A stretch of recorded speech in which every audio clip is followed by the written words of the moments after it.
Halo semuanya, kembali lagi di Gerobak Ilmu. Tempatnya mencari ilmu dimanapun dan kapanpun.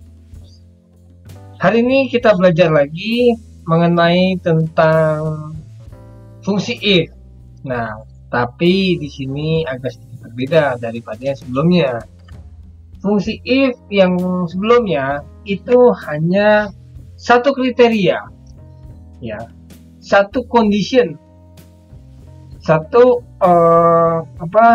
kriteria yang diberikan. Nah, apabila ada beberapa kriteria bagaimana? Nah, di sini ada if jamak.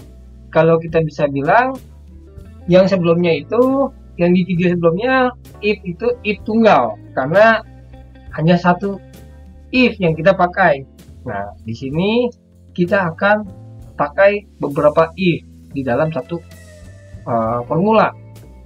Karena di sini ada kondisi-kondisi nggak hanya satu, tapi ada dua, atau bahkan bisa tiga, atau bahkan bisa empat. Kalau nanti teman-teman menemukan masalah-masalah tertentu, ya kan, dengan kondisi-kondisi yang sangat banyak. Nah, ini fungsinya kita bisa pakai fungsi if dengan beberapa kriteria. Nah, di sini saya udah ada contoh soalnya. Ini mirip yang kemarin ya, teman-teman. Nah, kita sudah ada kolom seperti ini, ada total harganya, ada harga barang, dan ada diskon. Diskonnya persentase yang masih kosong kolomnya.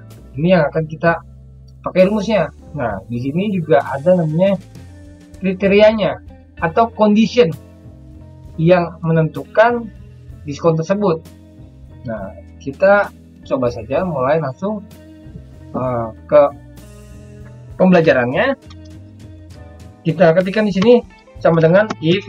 Nah, di sini kan if, logical testnya seperti biasa kita arahkan karena di sini ada kriteria pertamanya atau kondisi pertamanya adalah total harga. Apabila total harga di atas 10 juta, maka akan mendapatkan diskon 5%. Nah, di sini kita tuliskan untuk logical testnya adalah total harga adanya di H5 lebih besar dari 10 juta. Kita ketikkan ya teman-teman, 10 juta, maka akan mendapatkan diskon 5%. Nah, biasanya kan di sini kan langsung value if false. Kalau misalnya ada cuma satu kriteria, kalau nggak 5% pasti 0%. Nah, sekarang kita kriterianya ada 3. Nah, di if false ya, apabila dia di bawah 10 juta bagaimana? Nah, di sini kan ada keterangan lebih lanjut. Total harga dari 5 juta sampai dengan 10 juta maka akan mendapatkan diskon 3%. Nah, tadi kan di logical pertamanya adalah di atas 10 juta. Nah, di sini apabila dia gagal, kita masukkan aja langsung H5. Jadi kita pakai fungsi if lagi, if buka kurung di sini ya. Kita ke H5 lebih besar daripada 5 juta. Nah, kan di sini kan ada pasti kan ada pertanyaan juga dari teman-teman semua. Kak, di sini kok ada 5 juta sampai dengan 10 juta.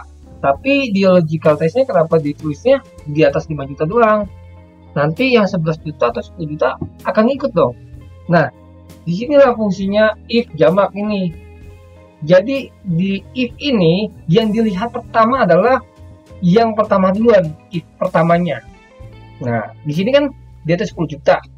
Nah, kalau dia di bawah 10 juta, dia akan masuk ke kondisi kedua atau if yang kedua nih. Misalnya 7.600.000, dia akan masuk kemari karena 10 jutanya sudah diuji di awal. Jadi nggak mungkin kalau dia 10 juta ke atas udah pasti langsung masuk 5%. Nah, tapi kalau di bawah 10 juta dia akan menguji if, fungsi if yang kedua.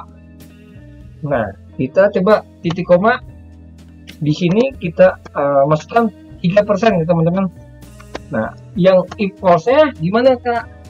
Nah, di sini karena di sini ada 3 kriteria doang, jadi kita hanya butuh 2 fungsi if. Tapi kalau misalnya ada 4 kriteria atau 5 kriteria, 6 kriteria, itu bisa bertambah lagi if-nya. Misalnya ada 4 kriteria, berarti if-nya bisa kita gunakan 3 if. 5 kriteria, 4 if yang kita gunakan di dalam rumusnya. Kebetulan di sini kita hanya ada 3 kriteria.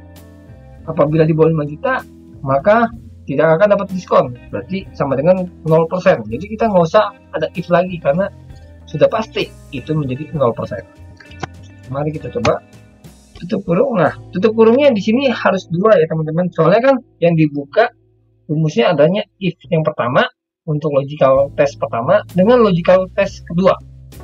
Jadi tutup kurungnya harus 2. Kita enter.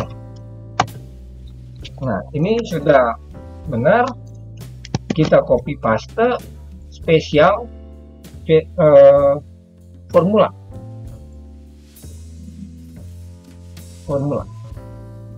enter.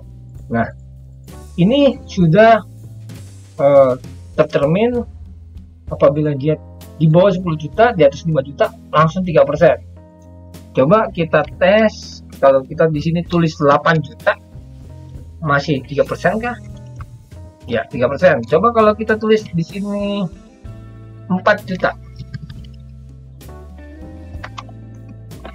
Nah, ini udah 0%. Karena kan di bawah 5 juta dia 0%. Ya. Jadi seperti itu teman-teman. Untuk membuat suatu rumus if dengan beberapa kriteria. Oh iya, teman-teman, satu lagi. Di sini masih ada namanya kekurangan. Kalau kita lihat, karena di sini kita lihat di condition kedua, apabila total harga dari 5 juta. Nah, di sini kan dari 5 juta berarti kan sama dengan 5 juta sampai dengan 10 juta. Jadi di sini untuk separator penentunya ya kita harus berikan dengan tambahan sama dengan, karena lebih besar sama dengan 5 juta sampai dengan 10 juta. Jadi seperti itu dalam konsepnya. Nah, kita enter. Jadi kalau dia 5 juta, dia tetap akan dapat 3%. Tapi kalau tadi kita tidak tambahkan sama dengan, maka 5 juta itu tidak akan dapat. Kita enter. Mari kita coba yang di bawah ini, kan kita belum ini rumusnya. Kalau kita di sini masukin 5 juta, benar nggak dia kalau 0%? Nah, 0%. Tapi apabila kita tambahkan sama dengan, di sini kalau kita tulis 5 juta, maka tetap muncul karena itulah fungsinya untuk separator daripada indikator ini dalam rumus ini ya, dalam logical testnya. Nah, mungkin itu aja dari saya untuk di pertemuan kali ini, untuk pembelajaran kali ini. Semoga pembelajaran kali ini atau video kali ini dapat bermanfaat bagi teman-teman semua. Dan apabila video ini bermanfaat buat teman-teman, silakan untuk like dan subscribe, dan jangan lupa untuk share ke teman-teman yang lain agar video ini dapat bermanfaat juga buat orang lain. Dan jangan lupa juga apabila nanti ada pertanyaan-pertanyaan mengenai fungsi if jamak ini, atau mungkin request untuk fungsi-fungsi yang lainnya, silakan tulis di kolom komentar. Dan jangan lupa lagi nyalakan lonceng notifikasinya supaya tidak kelewatan dengan video-video kita selanjutnya. Sekian dari saya dan terima kasih, dan see you on next video.